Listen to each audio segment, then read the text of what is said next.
ஒரு பக்கம் மகிழ்ச்சி இருந்தாலும் இன்னொரு பக்கம் எனக்கு கவலையும் இருந்தது.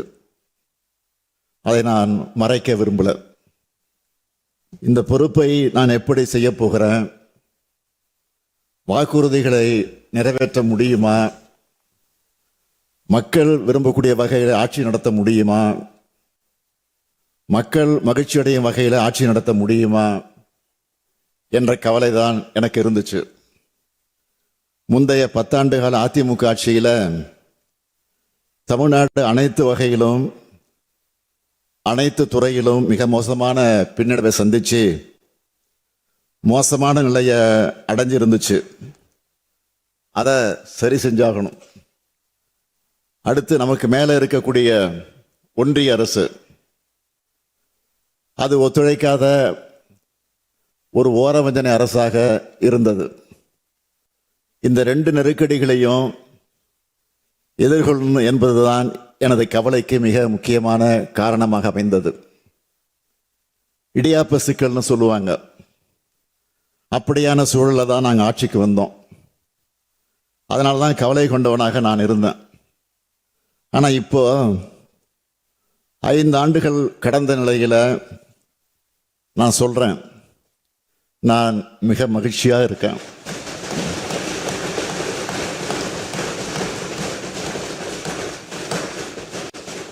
இன்னும் சொன்னால் மிக மிக மகிழ்ச்சியாக இருக்கிறேன்.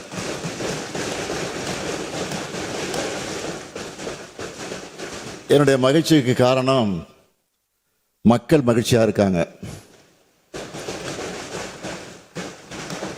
என்னுடைய இலக்கில் நான் வென்று விட்டேன். திராவிட மாடல் அரசின் சாதனைகளால் தமிழ்நாடு தலை நிமிர்ந்துடுச்சு. மக்கள் மனநிறைவு அடையக்கூடிய வகையில் ஆட்சியை வழங்கி கொண்டிருக்கிறோம். இன்னைக்கு தமிழ்நாடு மற்ற மாநிலங்களை விட அதிகம் வளர்ந்திருக்கு. இந்தியாவின் மற்ற மாநிலங்கள் எல்லாம் தமிழ்நாட்டை அண்ணாந்து பார்க்குறாங்க. அதுக்கு காரணம் நம்முடைய திட்டங்கள், நம்ம செஞ்சுட்டு இருக்கக்கூடிய சாதனைகள், இதெல்லாம் தான் என் மகிழ்ச்சிக்கு காரணம். அடுத்து இன்னும் பெருமையோட கான்ஃபிடென்ட்டாக சொல்கிறேன், நாங்கள் அமைக்க போகிற திராவிட மாடல் 2.0 ஆட்சி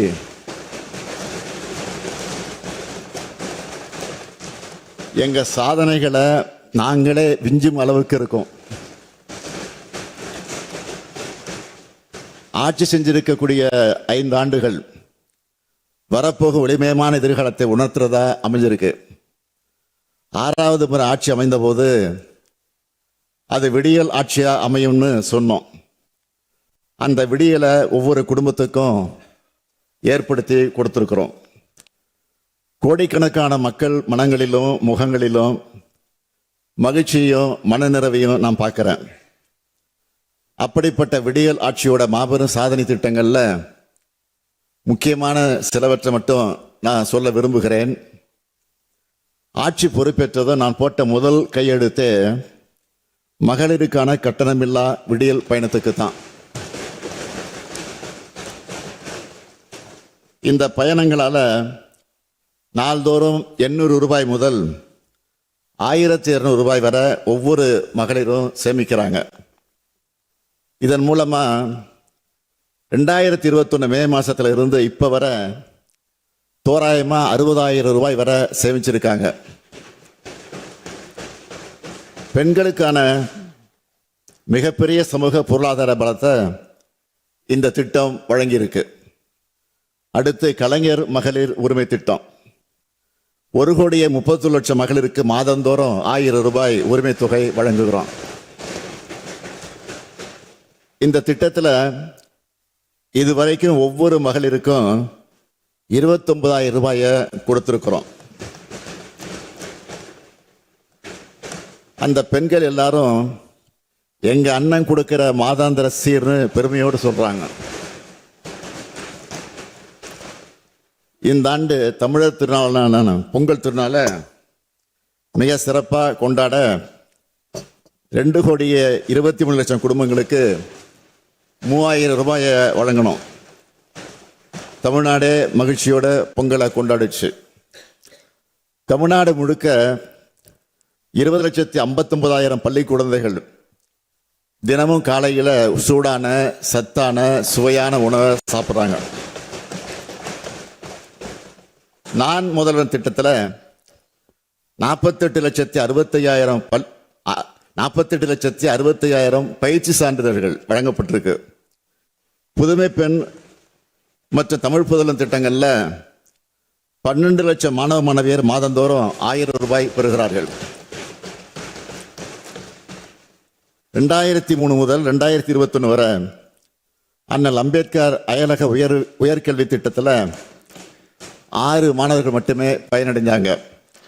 ஆனால் கடந்த 5 ஆண்டுகளில் இந்த திட்டத்தில் 385 மாணவர்களுக்கு 162 கோடி ரூபாய் வழங்கப்பட்டிருக்கு.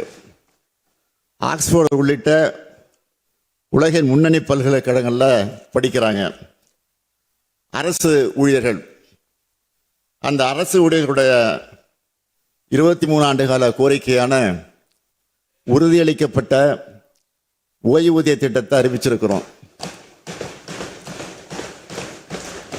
நம்ம ஆட்சிக்கு வந்தப்போ அரசு ஊழியர்களுக்கு 17 விழுக்காடாக இருந்த அகவிலப்படியை இப்போ 58 விழுக்காடின் அளவுக்கு உயர்த்தி வழங்கி கொடுக்கும். 2 லட்சம் விவசாயிகளுக்கு புதிய இலவச இணைப்புகள், மின் இணைப்புகள், 14 புதிய உழவர் சந்தைகள் தொடக்கம், 2,54,00,000 பேர் மக்களை தேடி மருத்துவ திட்டத்தில் பயன்பெற்றிருக்காங்க. இன்னுயிர் காப்போம் நம்மை காக்க 48 திட்டத்தில் சாலை விபத்துக்குள்ளான 5 லட்சத்துக்கும் அதிகமானவரின் உயிர்கள் காப்பாற்றப்பட்டிருக்கு. அவங்களுக்கு 483 கோடி ரூபாய்க்கு காப்பீடு வழங்கப்பட்டிருக்கு. கடந்த 5 ஆண்டுகளில் மகளிர் சுய உதவி குழுக்களுக்கு 1,34,000 கோடி ரூபாய் கடனுதவி வழங்கப்பட்டிருக்கு.